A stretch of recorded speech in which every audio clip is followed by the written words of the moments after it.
Awesome. All right, I'm Paige. I'm an alcoholic. And where we're going to be picking up today is on page 84. And last week, we were kind of kicking off some of the 10th step stuff, 10th step information. And what we were talking about is how we go and we are diligent and we are rigorous in how we make our amends. And what that does is that catapults us into the world of the Spirit. And so this is where that spiritual awakening truly begins to take hold. And we spoke about how our next job from that place of awakening and we spoke about, oh, now I got a job. Oh, man. But what we were talking about is growing in understanding and effectiveness in God's will for us. And we were speaking about how, I get more joking that, boy, I sure hope this is an overnight matter. Oh, no, this is not an overnight matter. Well, I hope it won't continue for long. It should continue for our lifetime. Oh, man. And so what we're talking about is essentially the 10th step is a continuation of the actions that we took in steps 4 through 9. And I speak a lot about how 4 through 9 is the vehicle, it is the motor, it is the engine of Alcoholics Anonymous. It is what takes me from that place of hopelessness to that place of hope. But if I put on those brakes or if I put that thing in neutral, I'm going to slide right back into hopelessness. And I've got to keep this thing going. And so we've got to continue. Well, I've got to continue. This is as a way of life. And that's what we're talking about. So how do we practically and effectively apply the 10th step in our lives? So it's not a natural stopping point where we left off, but it is right in the middle of the second full paragraph near the end, right after it says, this is not an overnight matter. It should continue for a lifetime. The direction that we are picking up on is number 1, continue to watch. And so what I will do is I'm going to do a little screen share, and I'm going to do that in part so that people have time to find where we are at in the page. But also, it's just helpful to see these directions just clearly laid out from the book. What do I need to do? So the first direction in step 10, it says continue to watch. So what I need to do is watch. Now, I know that you guys are quite aware that is probably the most difficult direction for somebody like me. One, because I clearly have the attention span of an absolute gnat, but also, you guys know, Vivian's told me before, hey, could you slow down? And then this is me slowing down. This is me talking slowly. You know what I mean? So that direction of watch, man, that is probably the most difficult direction for somebody like me. And one of the things that we're going to look at in this 10th step is the interplay between steps 10 and 11. And there are this interplay that exists between step 10 and step 11. And the first interplay that I've seen and that I've experienced in my life is that for somebody like me, I cannot watch. I do not have that capability unless I have a daily meditation practice. It is that seated daily meditation practice that I have in step 11 that has allowed there to be a separation between me and my life. And if you're like, girl, I don't know what you're talking about. What do you mean a separation between you and your life? I'll describe a situation, which is my life, when I am not active and fully engaged in this program, in this process. How I wake up in the mornings is I begin to come into consciousness. And my brain is telling me, you're a piece of garbage. You're a piece of garbage. I effing hate myself. I shouldn't be here. I should just kill myself. And by the way, the words are a little bit more vulgar than what I'm expressing verbally. But what's happening in my brain is I have these thoughts and I have these feelings, and I am a piece of garbage. I am worthless. I shouldn't be here. And there is no separation. But that daily meditation practice allowed me to have those separations from my thoughts and who I am. And so what would happen is it went from this, like, I'm a piece of garbage just on me, to I would watch I'm a piece of garbage, and it would float. And I could see it as a thought. And with consistency, with that daily meditation practice, there was even enough grace for God to move in to be like, ooh, that's not a nice thought. What's that about? And that's been my experience. I don't have to overcome the thoughts. I just need to take the process of action. So for me, that daily meditation practice is without question instrumental to my ability to watch. So direction number 1, watch. So it says continue to watch for. Now this is what we're watching for: selfishness, dishonesty, resentment, and fear. So that is very specifically what I'm watching for: selfishness, dishonesty, resentment, and fear. Now again, when I first started this practice, I was not good at it. Like, nobody's good at anything when they first start. We just assume that everybody is supposed to be, and then we quit when it's a little bit hard. But that's not how this works. I was not good at this, and there are times still where I fall short. And so I want us to do a little bounce. We're not doing a big old bounce, but just a little bounce. Let's bounce over to the top of page 86. So page 86, first full paragraph. And it is the directions for when we retire at night. It says, when we retire at night, we constructively review our day. Were we resentful, selfish, dishonest, or afraid? And so what we're looking for at this point is the exact same thing. I'm watching for selfishness, dishonesty, resentment, and fear. Resentful, selfish, dishonest, or afraid. I'm looking for the exact same stuff. And this is another area, another place where I've seen that beautiful interplay between steps 10 and 11. So in the evening review in step 11, when I miss things during my day, because I will miss things, especially when I'm just starting out at this, I will miss things. The 11th step then becomes a safety net. You see, Alcoholics Anonymous is not expecting perfection. I'm not expected to never be afraid or never have a resentment or never be selfish or never be dishonest. No, it is meeting me in my imperfections, meeting me in my flaws, meeting me in my struggles, and giving me the grace to move forward. I speak so much about how we go through this book, and the book meets us with grace. You know, it meets us where we're at, and it takes us where we need to go. So I've got some bad news. I know nobody here relates to raging perfectionism, just me over here. But we will make mistakes. We're not expected to be perfect.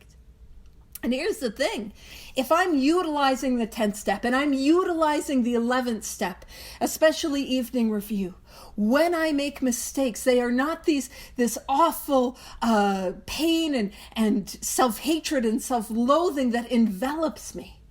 They get to be opportunities to grow, to learn, and to deepen my connection with God, as well as these beautiful opportunities to help others. Because I know if I'm making that mistake, I'm not the only one. And I'm going to use that experience to help others. So I watch for selfishness, dishonesty, resentment, and fear. And when I miss it in my 10th step, because I will not be perfect, I catch it in my 11th step. And there are times where sometimes life hits and life hits hard. Or we've been missing things and they've been building up. And sometimes we need to do a more specialized, localized 4th step on it. But I don't really care what it's called. It doesn't matter what I call the inventory. What matters is that I do the inventory. So that's the first direction. Now, direction number 2, it says, when these crop up. So if we had any of you holding out for that perfection, I got some news. It says when, not if. Rude. So when these crop up, don't they know that I'm supposed to be perfect? But when these crop up, they will crop up. It says we ask. And again, anytime in this book we see we ask, that is a prayer. So direction number 2 is to pray. We ask God at once to remove them. And if you're wondering, I was focusing on the interplay between steps 10 and 11 because it is beautiful how they work together. But there's also a beautiful movement between 6 and 7 and step 10. You see, in 6 and 7, right after I've done my inventory, shared my 5th step, I see what my defects are, I'm spending that quiet hour, and I'm becoming willing, and then I'm asking them to go. That's what I'm doing. Well, that's also what I'm doing here. I see the selfishness, I see the dishonesty, I see the resentment, I see the fear, I see the various manifestations of those things, and I take them to God, because it is God, and when I say God, I mean God, higher power, creator, spirit of the universe, that is who does the removing. It's not me. I am not in the defect removal business. That is God's deal. So I ask this power to take them from me. Now, here's my experience. I have, again, a net-based attention span. I'm all over the place. And so what happens if I say the prayer and it goes? Well, if I say the prayer and it goes, and it genuinely goes, I genuinely get distracted with other things and forget about it. You guys know what I'm saying?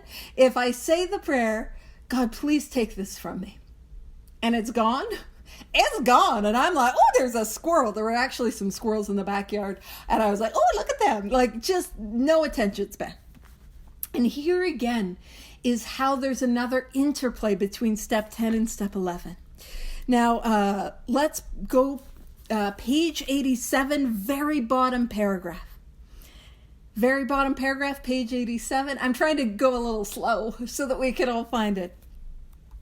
It says, as we go throughout the day, we pause when agitated or doubtful. So I'm noticing when things are popping up, I have a pause, and then it says, and ask. And that is, again, a prayer. And ask for the right thought or action. So God, I ask for the right thought or action. It goes on to say, we constantly remind ourselves that we are no longer running the show, humbly saying to ourselves many times each day, thy will be done, which again is another prayer. So in the 11th step, those are sort of the directions for what we can do as we go throughout the day. And in the 11th step, when things pop up, if I say the prayer and they go away, I'm distracted by something else and I'm moving on with my day. But when they are still there, I need to utilize the next direction. And the next direction is number 3. We discuss them with someone immediately. Immediately. Rude. That's right away. Let's do it now. We discuss them with someone immediately. And I know what it's like if we have not done a lot of work in step 10, or we've not practiced this, or we don't have a meditation practice to help with the watching. I know the immediate fear that rises up, which is, I'm going to be calling people 50 times a day. What do you mean discuss them with somebody immediately? And let me tell you what my experience is. My experience is when I say the prayer and it goes, again, I'm distracted. But when I feel that feeling in my gut, and here's what it looks like. It looks like, ooh, should I discuss this with somebody?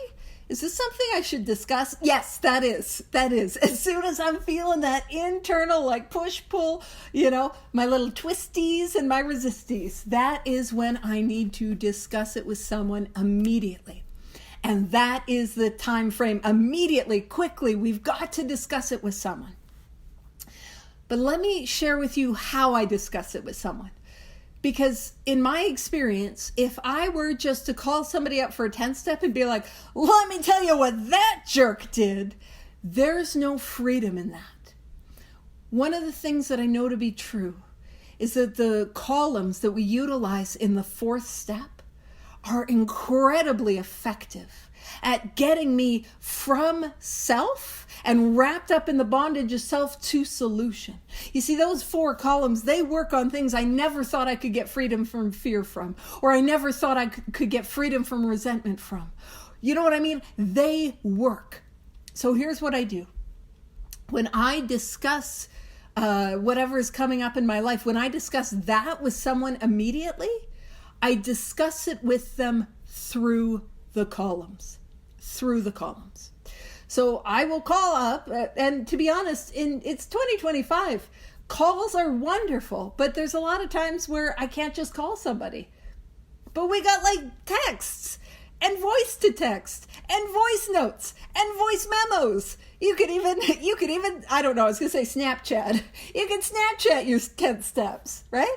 And I tell my sponsees, feel free to send it as a voice note or a voice memo, because that way you can verbalize it and you get that benefit from it. And if I'm busy, what I will do is I will listen to it as soon as I can and then respond. And so that's something that's super helpful, super effective. But again, when I discuss it with someone, like I have friends and a sponsor, and when I discuss it, I always try to discuss it through the columns. So if I have a resentment, I will say, I'm resentful at so-and-so, and this is why. And here's what it affects. And then I'll say the prayer, yes, on the phone, and I will then get into that fourth column. I do the exact same thing with my fears. I take it through the fear columns. I discuss what is the fear? Why do I have it? How has self-reliance failed me? Say the prayer. How can God reliance overcome that fear? And if I was selfish, I verbalize where I was selfish, and kind of borrowing from the sex inventory columns, I'll talk about what should I have done instead. Now, if I was dishonest, I get honest about it, and then usually there's an amends to go make. But also oftentimes there's a fear that underlays that dishonesty. But that is what I have found to be effective in discussing it with somebody. So it doesn't become a gossip sesh, so it isn't venting. So it's that constructive discussion. Now, I also know what it's like with that feeling of, I don't want to be a burden. You know, we all know what it's like when we're at a meeting and there's a newcomer, and we give the newcomer our numbers and they don't use them, because there's nothing scarier than trying to call somebody you just met at a meeting. And I think we also have that feeling, man, I don't want to annoy my sponsor. I don't want it to be an annoyance. So it is important to, one, have a sponsor that I take things to, but it can also be really helpful to have, it's called in my part of the world, pillars. Those people that are along the path with me. Those other people that if I feel like I'm bugging my sponsor a little too much, or maybe my sponsor's not available, that I could go to.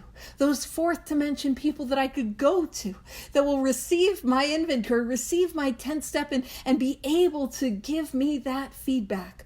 Just so I have some options. Important to have that sponsor, but it's good to have some choices, if my sponsor's busy. So, and it also is a beautiful way to help cultivate that sense of community. We are trudging this spiritual path together. And it is wonderful to have people that you know that you can take things to, and that they can bring their stuff to, in that beautiful give and take relationship. And that's where we can cultivate some deep relationships in Alcoholics Anonymous.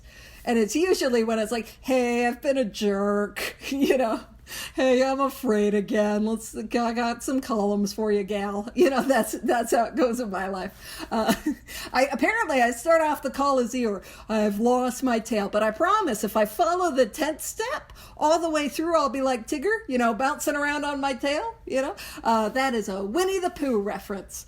I didn't plan on making it, but I made it. All right. So we discuss it with someone immediately. So right away. And again, for me, it is of vital importance to discuss it through the columns. Now, this is the fourth direction, and make amends quickly if we have harmed anyone. So if I have caused any harm, I amend it quickly. It was a couple weeks ago, we were talking about step 9, and and I'm not going to tell the whole story again because it was only a couple weeks ago, but I shared that story about how I yelled at somebody at a meeting at my home group, and I was like, oh, well, this is why I'm going to have to kill myself and then never go back to my home group. And that was the order. You know what I mean? And there was no solution if I did not take action. And the action was clearly, readily apparent. It was to make the amends. And in making that amends, I was able to go back and stay alive. Again, also the order. It's like that, what's the saying? You'd rather eat a humble pie warm or eat your crow warm. It's just better to clean it up right away. And again, where did I learn to make amends? I learned how to do that in step 9. And where did I learn how to do the columns that I was talking about in the discussion? I learned how to do that in 4. And how did I learn to take those columns to another person? Well, I learned how to do that in 5. And so we're seeing that 6 and 7, 4 and 5, and that 8 and 9 in this process. And so the steps and the actions that we learn to take, man, it's not like a thing that we did over there and we're learning something new. What we're doing in the 10th step is continuing to practice that which we have already learned how to do. Now, this is the 5th direction, is turn. So it says, then we resolutely turn our thoughts to someone we can help. Now, man, that is the key. I'm going to make this metaphor. It's like the 10th step is like a perfect sandwich or like a perfect meal. And it's like the turning is the gravy on top or like when they put the little garnish on it. Like that is the thing that really completes this. Resolutely turning our thoughts to someone we can help. And so that might not necessarily be literally helping somebody in that moment, but turning our thoughts to them, bringing that person to mind. How can I help them?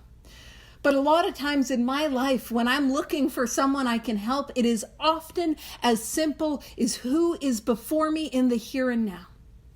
You got kids, and they've been a bit of they've been a little bit difficult, right? Or maybe you're upset about something else and you're watching the kids and you do the 10th step practice.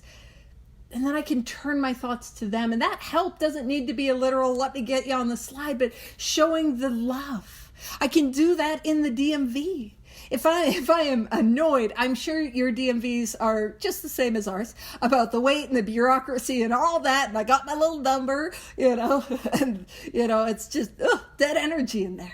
Well, what if I do a 10th step, I can then turn my thoughts to the people that are there, to be kind, maybe to be helpful to somebody who needs it, to bring that good energy.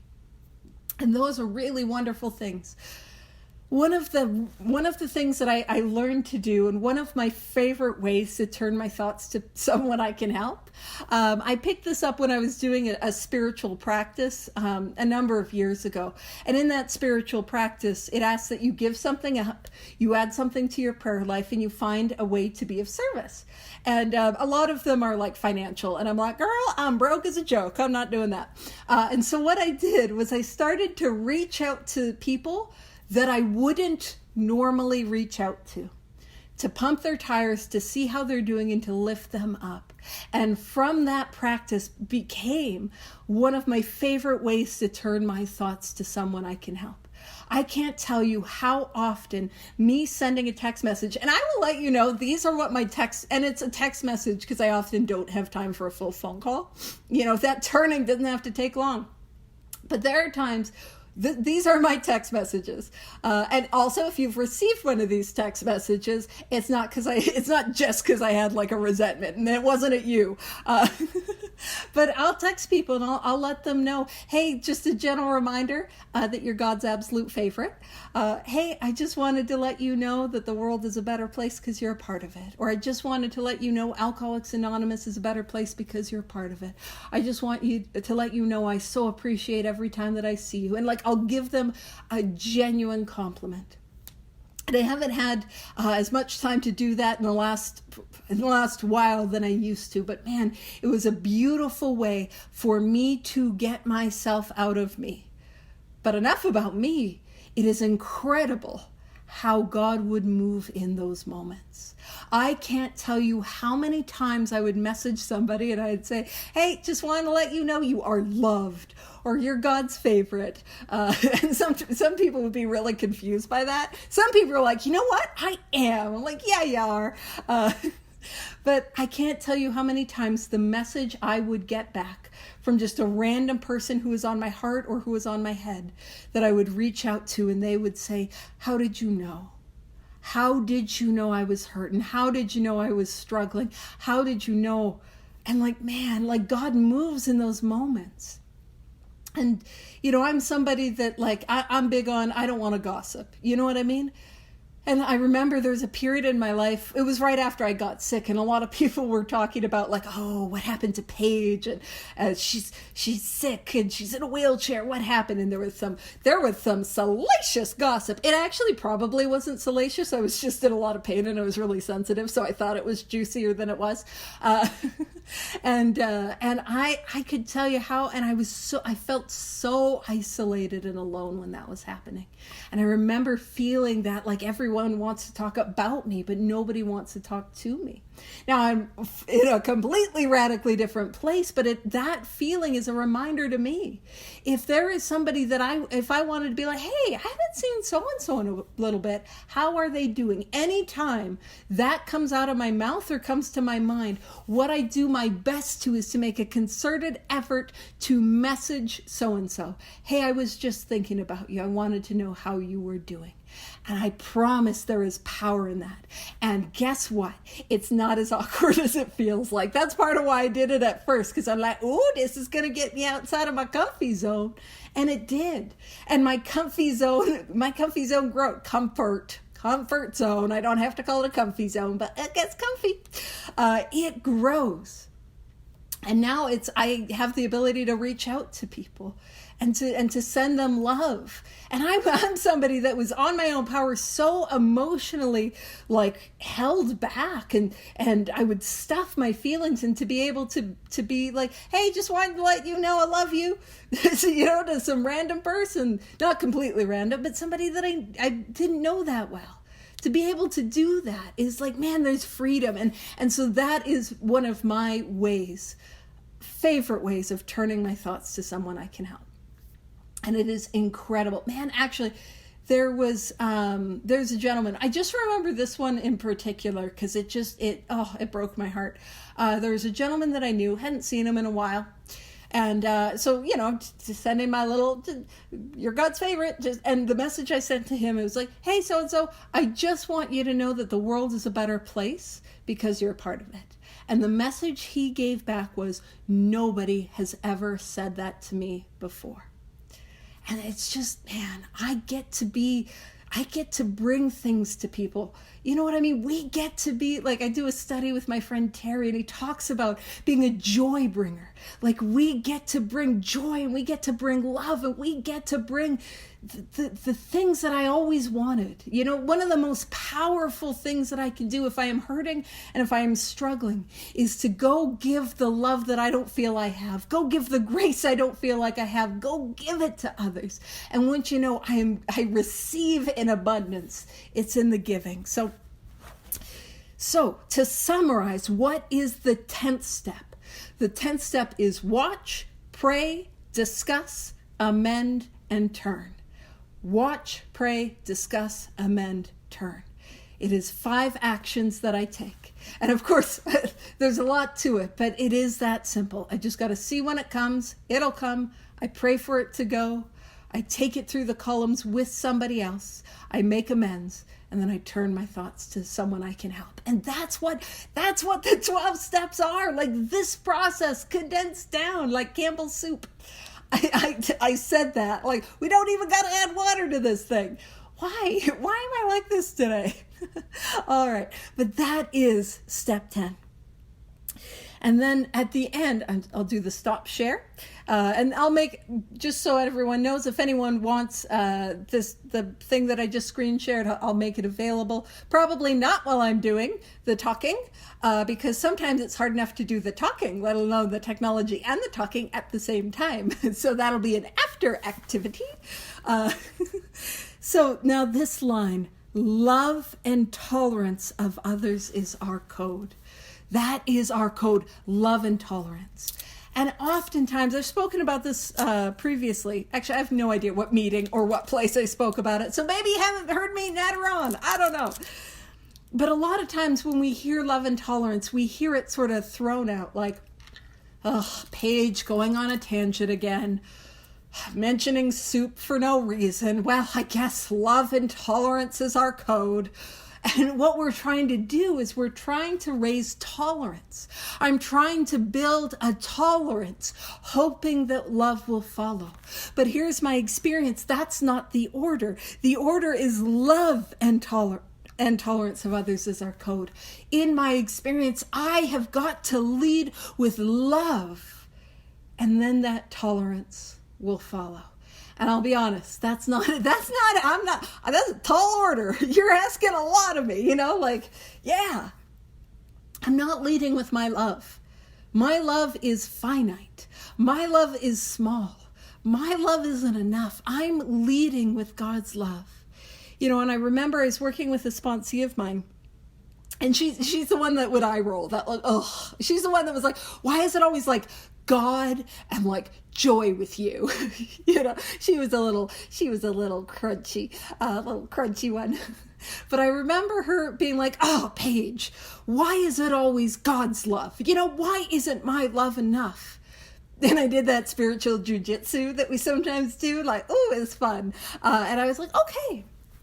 I mentioned it's pretty easy to love, and I mentioned some kids she had in her life. It's pretty easy to love them. Your love is enough for them, right? And she's like, yeah. And I was like, what? And what about? And I mentioned some friends that she had in the group and some people that she really cared about. And she's like, yeah. And then I mentioned somebody at the meeting that was just a little bit annoying for her. And she's like, and I'm like, what about loving her? And she's like, ooh. You know what I mean? My love tends to have conditions. My love has limits. My love has, listen, my love has, have you been doing things the way that I think you've been doing?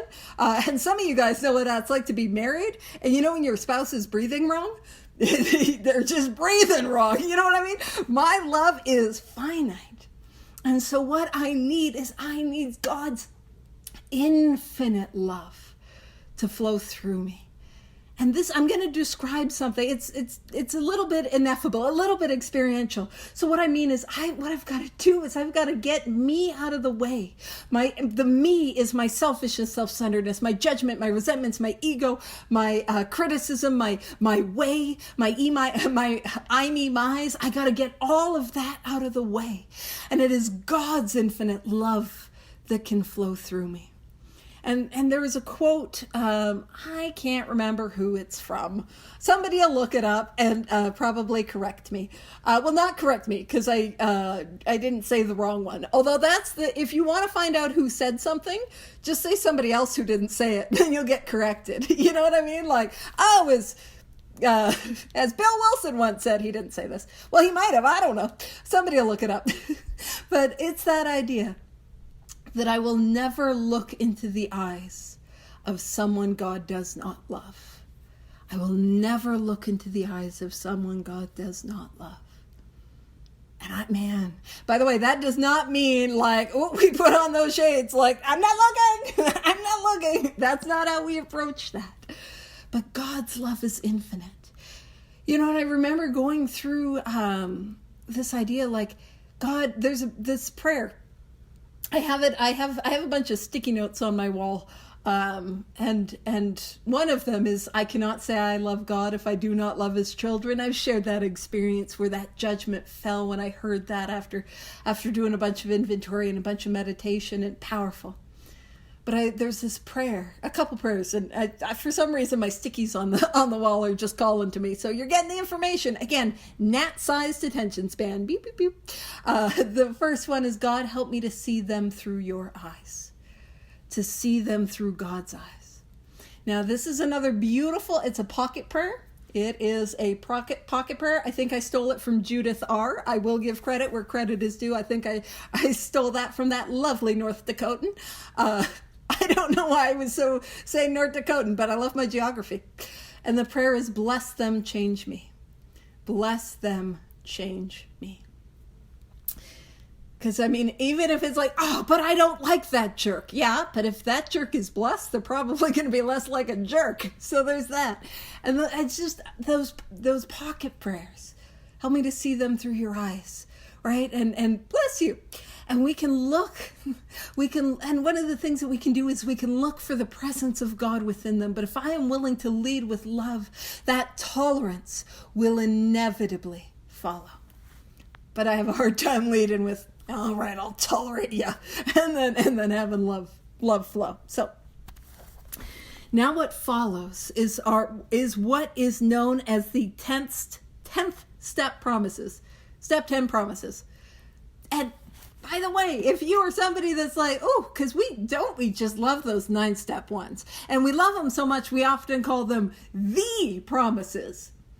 But I don't think, we got promises all over this thing. And man, if you are new, if you are struggling, if you're hurting, what I want you to know is these 10-step promises are powerful. If you don't think that you can get sober, if you are like, man, I keep drinking, these 10-step promises, this is what is available to each and every one of us. And for those that are just coming off a relapse, the 10th step promises often carry more weight than the 9th step promises. And it says, and we have ceased fighting anything or anyone, even alcohol. You know, those times where we come to AA and it's like, man, I'm really going to fight it this time. I can't fight alcoholism. I've got no effective defense. The defense that I try to raise, the fight that I try to give against alcoholism, man, it's not enough. The inevitable tide of alcoholism, the obsession of the mind will take me, and I'll take that first drink. I have no defense. But what we're saying is we've ceased fighting anything or anyone, even alcohol. The fight is over. The fight is over. If you guys remember on page 37, I was talking about I put down the drink and a race begins. And what I am doing is I am erasing the inevitability of the first drink. And it's like my sane thought, I want to stay sober, I need to stay sober, I have to stay sober. And what it's racing is the obsession of the mind. This time is different. Nobody will ever know. You see, that obsession of the mind, man, that little race car, that one's got turbo boosters. So it doesn't matter the head start that my sane thought has. It doesn't matter the head start that, man, I don't want to do this thing has. It's only a matter of time before the obsession of the mind takes me out and I drink again. But what I was speaking about when we were on page 37, which was like forever ago. So if you're like, oh, I don't remember that. That's what I had the the race or the motorcycles. Yeah, that'll jog the memory. Got my props. But the only way to win is to stop the race. And here at step 10, the race has stopped. It's done. So it says, for by this time sanity will have returned. Now the sanity that we're talking about is in reference to the mental obsession. The obsession of the mind is the insanity. Again, the obsession of the mind is the thought that I have when I am sober that takes me back again and again to the first drink. That is the insanity, and that is gone. So sanity has returned. It says, we will seldom, which means rarely, be interested in liquor, which is a normal response to alcohol. If tempted, we recoil from it as from a hot flame. Now, if you've been rocking and rolling with me in this book, you'll probably have a note already that says, see page 24. And if you don't have that note, that's cool. Unless you're driving, write it down. See page 24. See, on page 84, there is a hot flame and I recoil from it. I don't want to touch it. I know that it's hot. Now let's pop back to page 24 and let's see what it is like when we are experiencing step 1. Let's see what life is like when I am not living in the 10th step promises. See page 24, there's a solution. We're talking about step 1 right here.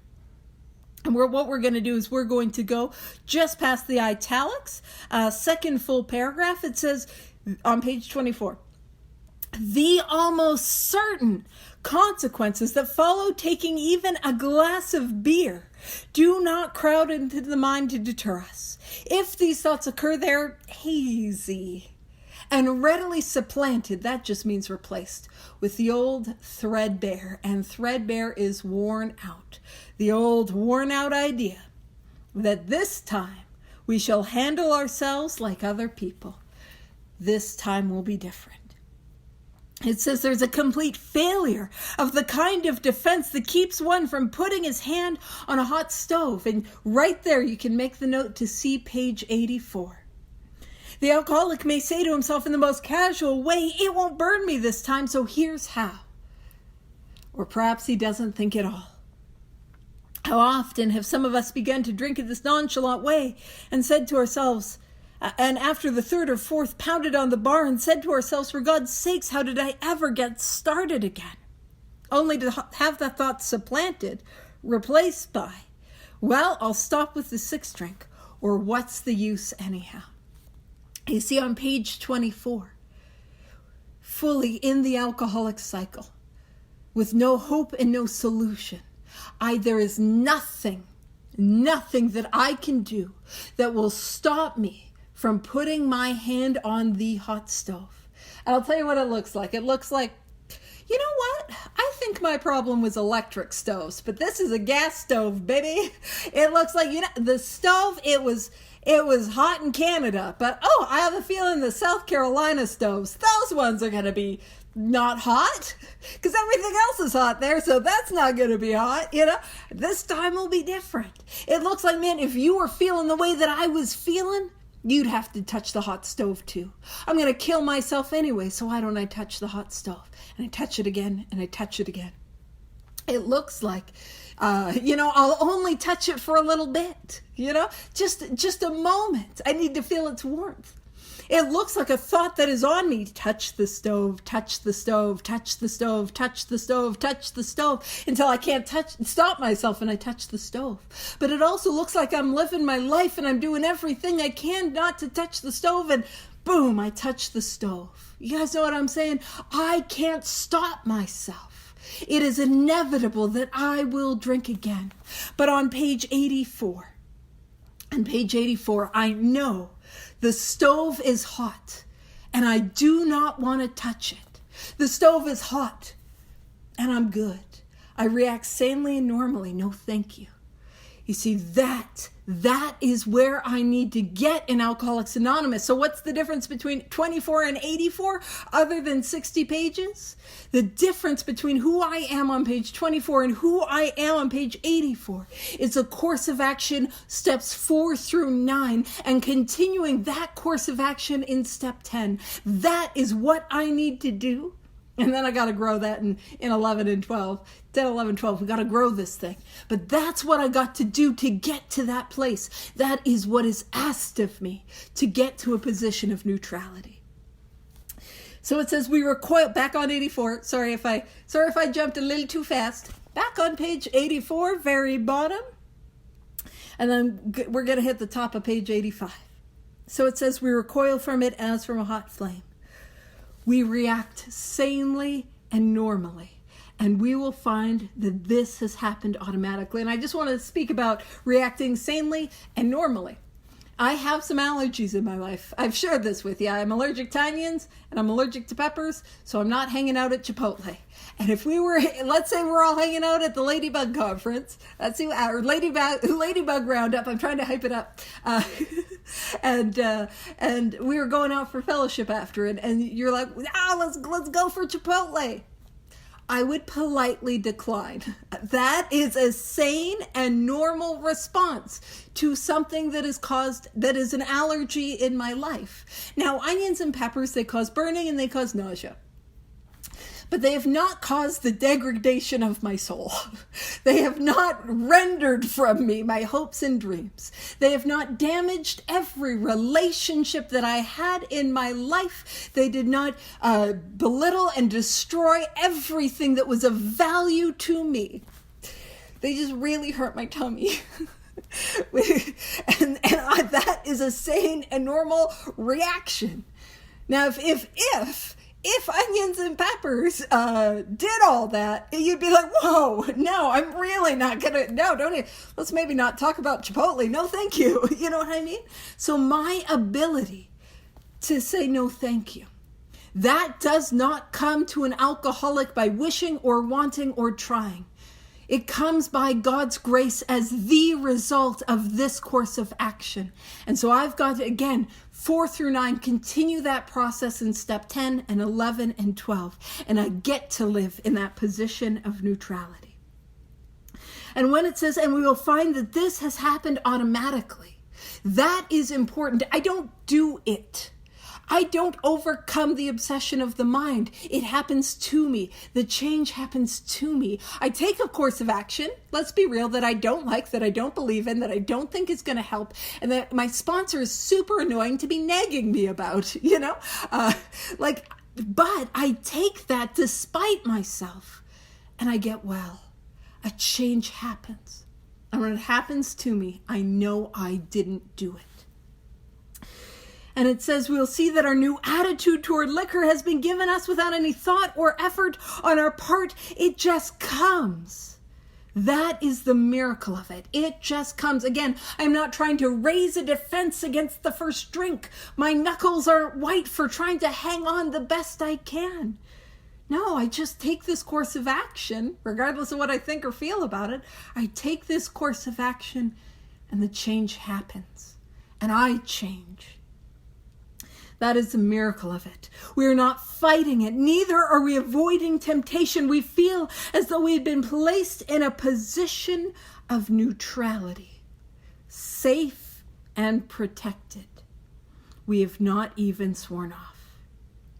And what I want you to know is when it says we feel as though we'd been placed in a position of neutrality, safe and protected, when I am sitting at the precipice of the third step decision, the edge of the cliff at step 3, where I can see the inevitability of the first drink barreling down on me, and I look over the edge, and what I see is that cloud of unknowing.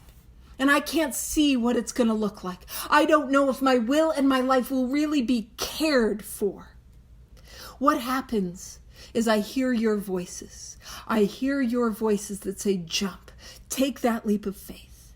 Now, here's the thing. Anytime in this book I read these promises, a position of neutrality, I am safe and protected. That is another voice that is yelling to me. My will and my life will be cared for.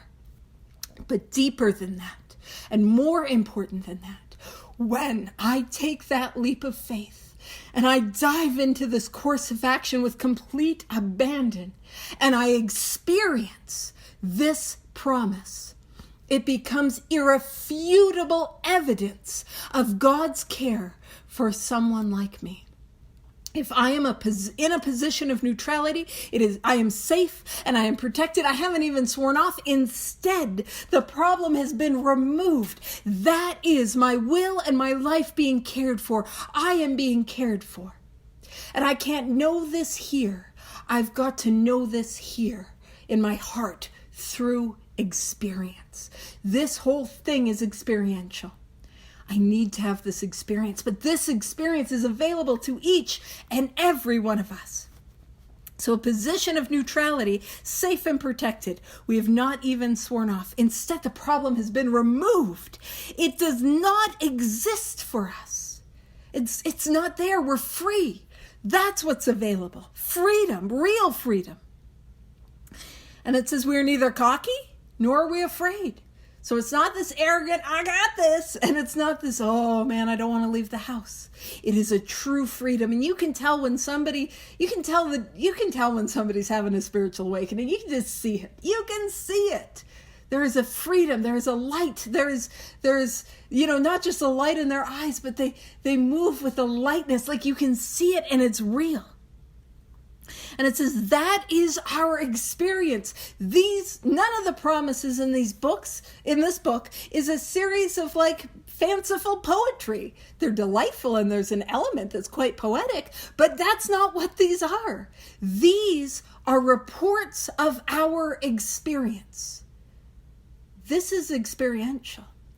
Now, I was talking about my friend Terry. I do a study with him on Fridays, and he talks quite a lot about how this is a book of mirrors. And as we approach step 1, we want to see this book of mirrors, and we want to see this book in our lives, and we want to see our lives in this book. And I want to hold my experience up to this mirror and see if it matches. Do I have this illness?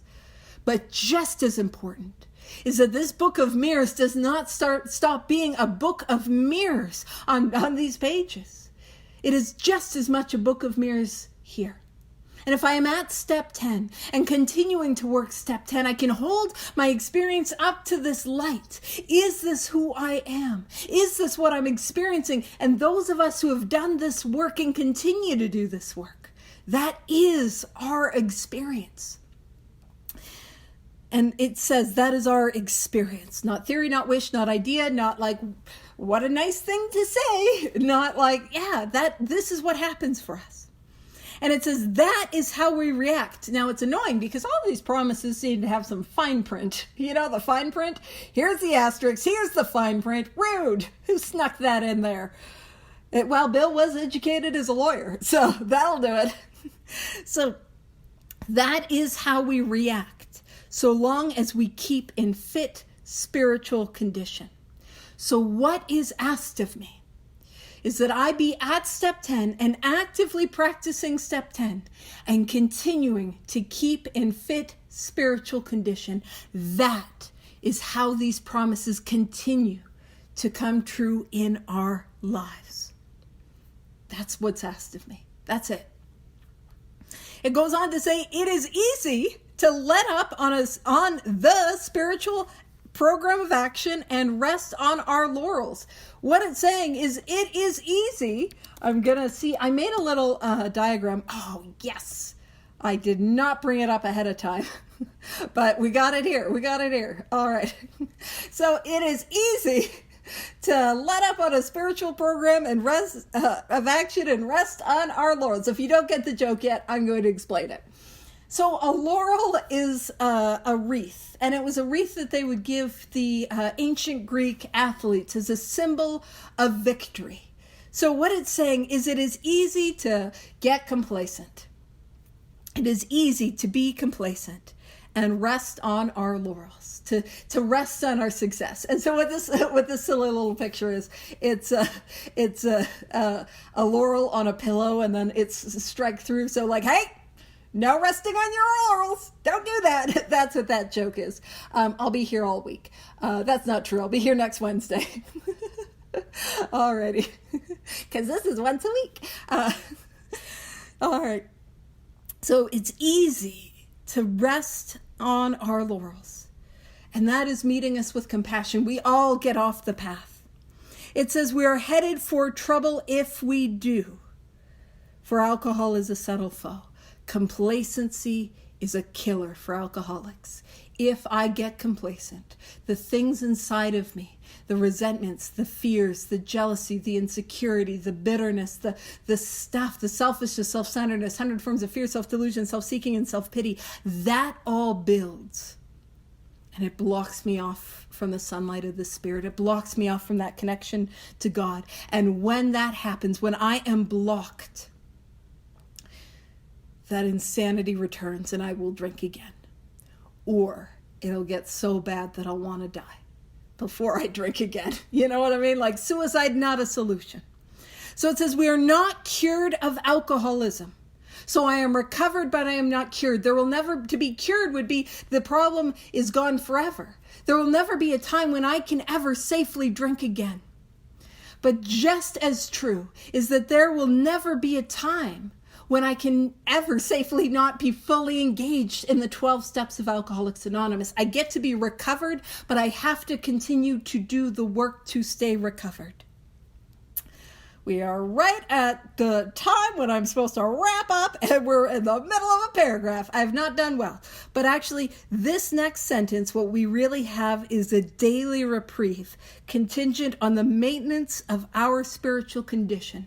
There is a lot in that sentence. And so what we'll do, we'll use that as a sentence that, man, it's bad when I'm not even ending it at the end of paragraphs. When I'm 2 for 2 in the middle of a paragraph, paragraph. But we will come back next week and we will explain what that means and dive in. So thank you so much.